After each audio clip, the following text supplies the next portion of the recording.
Last night's video was very painful. And if you think I didn't cry after I made the video, you're mistaken. It was extremely painful.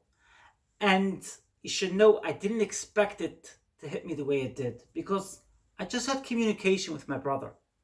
Why would I hence go and fall backwards thereafter? You know why I did that? I have some spiritual insight and I know why I did that.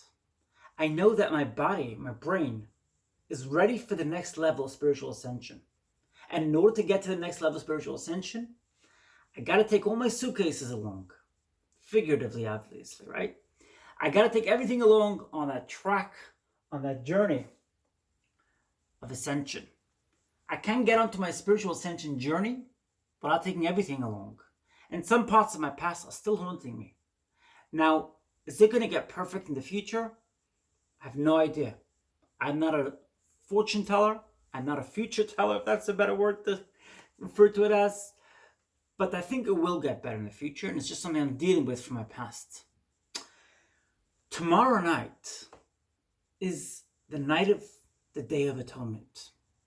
Or rather, the night before the Day of Atonement. It's the holiest night of the year.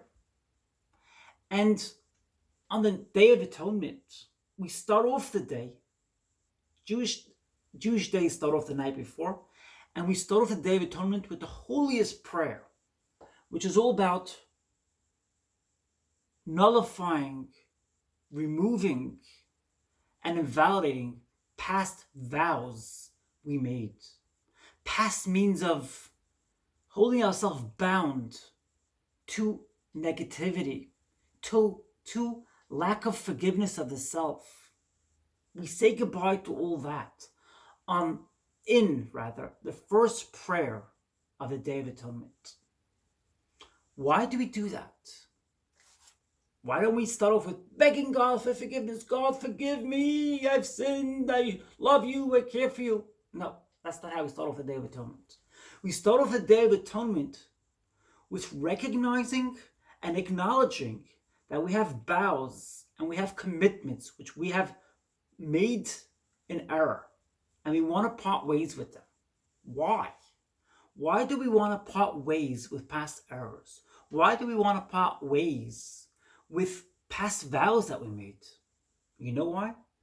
Because in order to get forgiveness from God, you first gotta forgive others. And in order to forgive others, you first gotta forgive yourself. If you haven't forgiven yourself, you can't forgive others, and you will hence go on hurting others. People who hurt others, people who can't forgive others, are deeply scarred in a very deep place in their heart.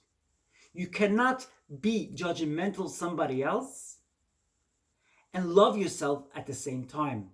Whoever's been watching Jessica Madden's channel knows that by now. You cannot be loving of yourself and judgmental of another at the same time. It's impossible. That's why on the Day of Atonement, we start off the Day of Atonement with the holiest prayer of the year. And that prayer is letting go of past vows, of past commitments, which we have created and manifested and held ourselves beholden to. I will hence start off the holiest prayer of the Jewish calendar, the holiest prayer in the Jewish prayer book, which is read on the holiest day of the Jewish year, the Day of Atonement, YomKipur. I will hence read out to you the words and then go on to translate them. I will sing the song actually. Kol nidrei v'sarei ushvuei. I just want to point out, I will sing the words and then I will translate this into English. Kol nidrei v'sarei ushvuei v'niduyei v'charamei v'kunamei tinitarna ai v'din nadar v'dishtabamno v'din nishteba v'diasarna anafshosana YomKipurim zeh ad Yom HaKippurim sheyavoy aleinu l'shalom. Kol hoy nizcharat na v'hoyn Yehei ravadi hoyn shvisin ushvikin lashvirin v'la kayamin. And then his last bit of the prayer, which says, God will hence forgive us. I will now go on to read this in English. All vows for actions, commitments we have vowed upon ourselves, vowed pertaining to items, excommunications of others, hurting others, that which I have verbally vowed, and that which I have vowed on possessions, and means of excommunications, etc. I have vowed from this day of atonement, and the vows that I will vow until the coming day of atonement. Upon all these, I hence express regret. They shall hence be nullified, not beholden to me any longer, and no longer valid. Forgiveness shall be levied upon all peoples, and it shall be seen as mishaps.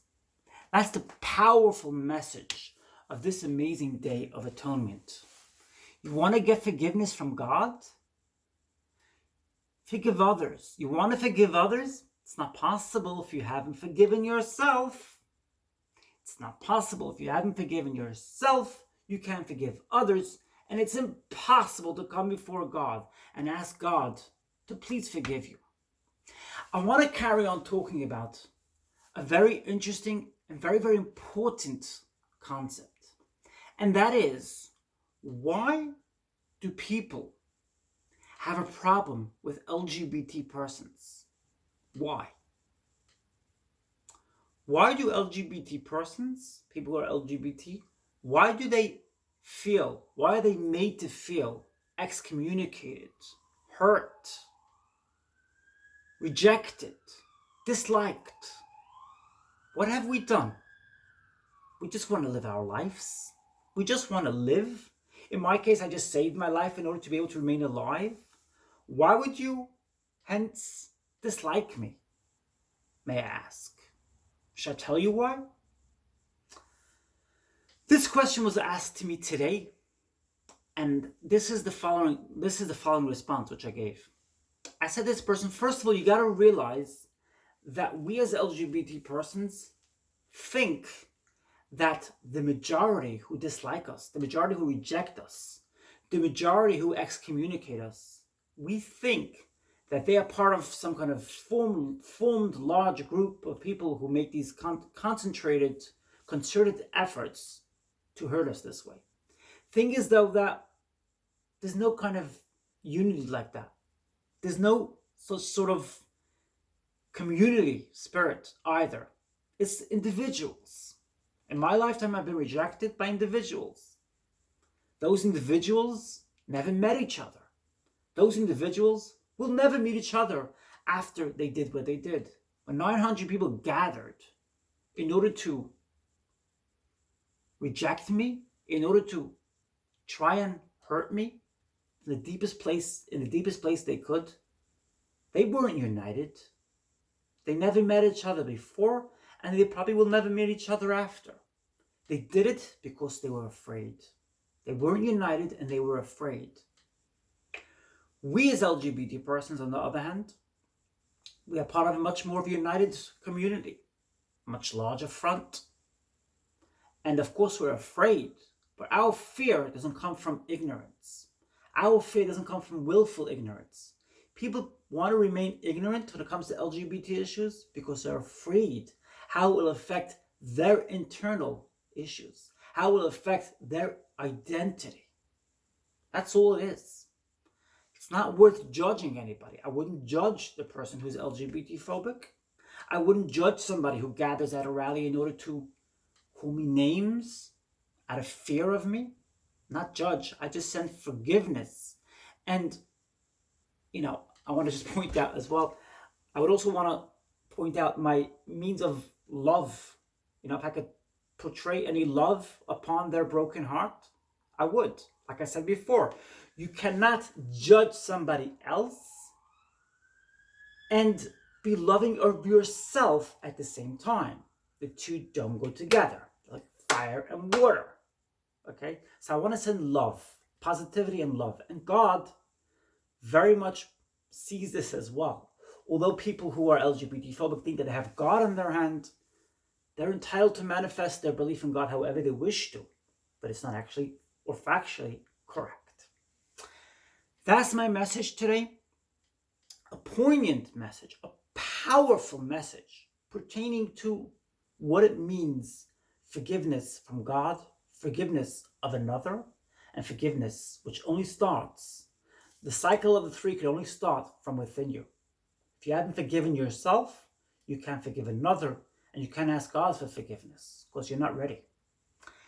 That's my powerful message. If you enjoyed this video, press the like button. And why not feel free to share this video with your friends, family, queers, friends, family, and not queers.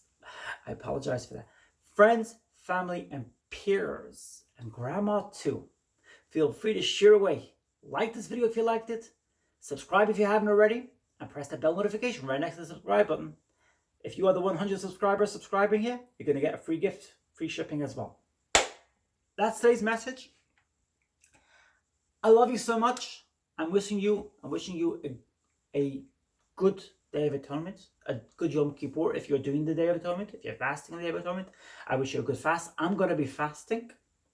I look forward to it. It's a 25-hour fast, a little longer than my usual fasts, which are usually 24 hours. I didn't fast on Sunday in order to be able to fast on Yom Kippur, which is going to start tomorrow night. The 25-hour fast. I look forward to it. I always loved Yom Kippur. It was my day of connecting to God and feeling a very, very strong connection with everybody. I love you so much. I look forward to seeing you in my next video. I love you.